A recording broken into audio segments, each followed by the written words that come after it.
Selamat siang Pak Guru, saya Andres Esa dari kelas 12 IS 2 absen nomor 3 akan mempresentasikan narasi tentang PKI. Yang pertama, penyebabnya G30S terjadi itu adalah G30S ini terjadi karena Indonesia berada dalam ketidakstabilan ekonomi dan politik. Kondisi tidak menentu dan juga harga bahannya ini tidak dijangkau, alias harga bahan pokok itu naik. Dan juga Pak Soekarno, Presiden pertama Indonesia, juga sedang sakit. Dan setelah insiden G30S PKI ini, beliau kemudian meninggal. PKI di bawah Dan Aidit melihat kesempatan untuk mengambil kekuasaan pada masa itu, karena juga kondisi negara juga lagi kacau. Dan juga Pak Soekarno lagi dalam kondisi yang tidak bagus. Mereka mulai menebar isu tentang Dewan Jenderal yang disebut ada di kalangan Angkatan Darat yang ingin mengkudeta Pak Soekarno. Lalu pada malam 30 September, pasukan Cakrabiro yang didukung organisasi PKI melakukan penculikan. Dan para korban yang diculik tersebut adalah para jenderal Angkatan Darat. Lalu mereka dibawa ke lubang buaya dan dibunuh. Namun pemberontakan tersebut berhasil dipatahkan dan PKI kemudian dibubarkan. Proses terjadinya pada hari Kamis malam tanggal 30 September PKI mulai melaksanakan gerakannya yang kemudian dikenal dengan G30S PKI. Gerakan ini telah dipersiapkan oleh PKI beberapa tahun sebelumnya. Tujuan G30S ini adalah untuk merebut kekuasaan dan berubah dasar Pancasila dan UUD 1945 menjadi dasar komunis. Cara yang ditempuh adalah mengadakan intimidasi kepada lawan politiknya. Hampir semua politik praktis yang mereka lawan ini tidak berdaya melawan politik PKI. Nah, kecuali TNI Angkatan Darat. Pimpinannya tetap dipegang oleh perwira Pancasialis. Itu maksudnya Pancasialis ini mereka yang menganut, yang masih berdiri dan menegakkan Pancasila, alias membelanya. Mereka mulai bergerak dengan mengadakan penculikan dan pembunuhan pada tanggal 1 Oktober.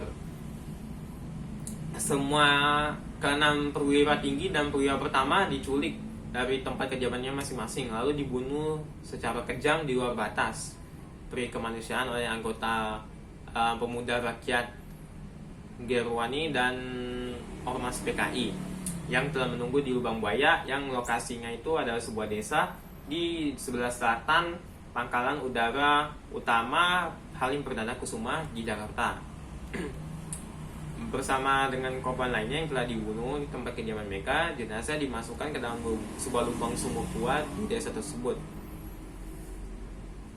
Sedangkan yang menjadi korban itu ada Letnan Ahmad Yani, Maijen Suprapto, Maijen Tridarmo, Maijen Suwondo Parman, lalu Brigadir Jenderal Donald Panjaitan, lalu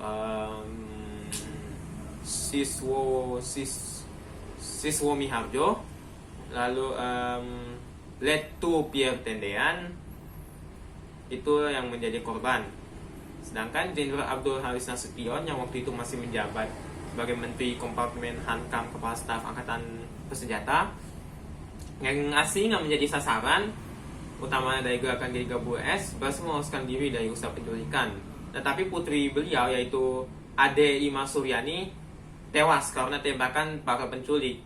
Para jenderal yang diculik berusaha dibunuh ini dituduh mengadakan coup alias kudeta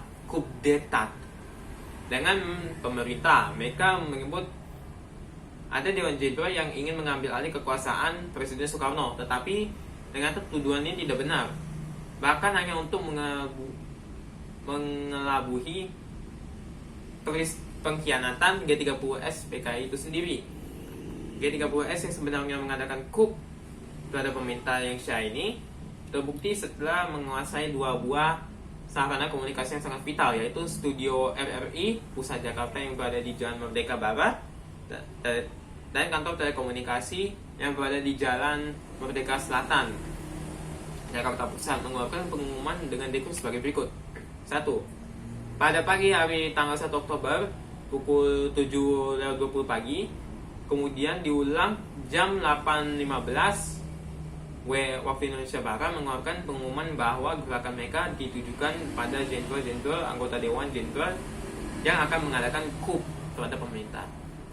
Pada siang hari jam 1 disiarkan sebuah dekret tentang pembentukan selanjutnya Dewan Revolusi adalah segala kekuatan dan dalam negara Republik Indonesia, dan kegiatan sehari-hari diwakili Presidium Dewan yang terdiri dari Komandan Gerakan G30S dan juga merupakan ketua dan wakil ketua dari Dewan Revolusi. Yang ketiga, kemudian pukul 2 pengumuman berikutnya dikeluarkan 2 buah keputusan Dewan Revolusi. Yang pertama, Dewan Revolusi terdiri dari 45 orang. Ketuanya itu Letnan Kolonel Suparjo, lalu Kolonel Udara Heru, Kolonel Laut Sumardi, dan Arjun Komisaris Besar Polisi Anwas. Yang kedua, itu pengumuman tentang penghapusan pangkat jenderal mengenai pangkat yang tertinggi dalam angkatan bersenjata, yaitu Letnan Kolonel mereka. Yang berpangkat Letnan Kolonel harus menyatakan kesetiaan kepada Dewan Revolusi. Selanjutnya baru memakai tanda pangkat Letnan Kolonel, sedangkan Bintara atau Tamtama Abri yang ikut melaksanakan G30S pangkatnya dinaikkan 1 tingkat dan ikut gerakan pembersihan Dewan Jenderal pangkatnya dinaikkan 2 tingkat.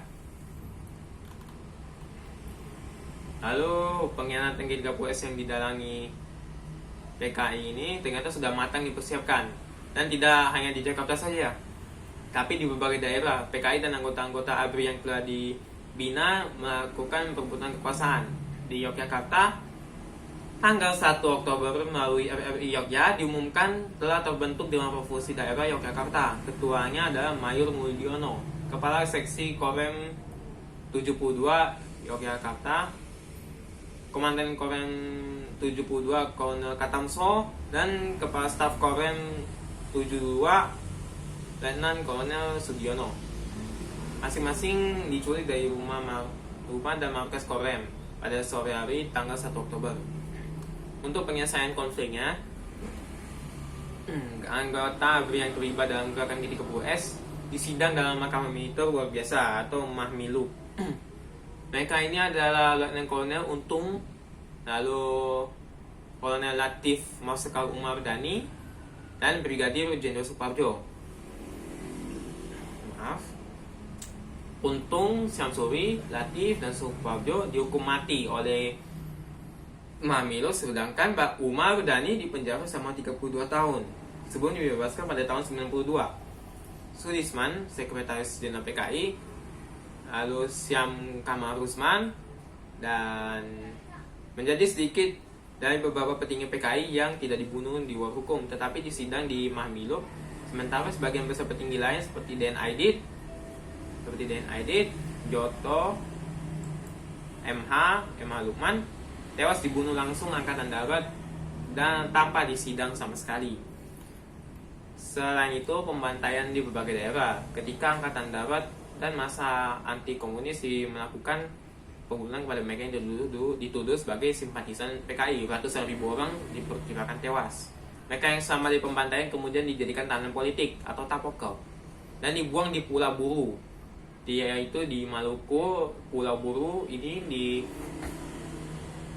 mereka dipenjara dan selama puluhan tahun dan dipaksa menjadi pekerja keras. Banyak yang tewas karena penyakit dan kondisi yang berat. Tahanan politik yang bertahan hidup perlahan dibebaskan, namun banyak yang memilih bertahan di Pulau Buru sebagai transmigran. Untuk dalam G30S, dalam dari 30S ini menurut saya adalah Den Aidit, karena dia selaku ketuanya dan juga yang memiliki rencana untuk mengkudeta Pak Soekarno, yang juga dia memiliki rencana atas pembunuhan ini, karena dia kalau dia bunuh semua jenderal ini, dia bisa mengambil kekuasaan presiden dari Pak Soekarno dan akhirnya mengubah sistem tata Pancasila dan UUD 45 menjadi sistem paham komunisme. Sekian dari saya, terima kasih.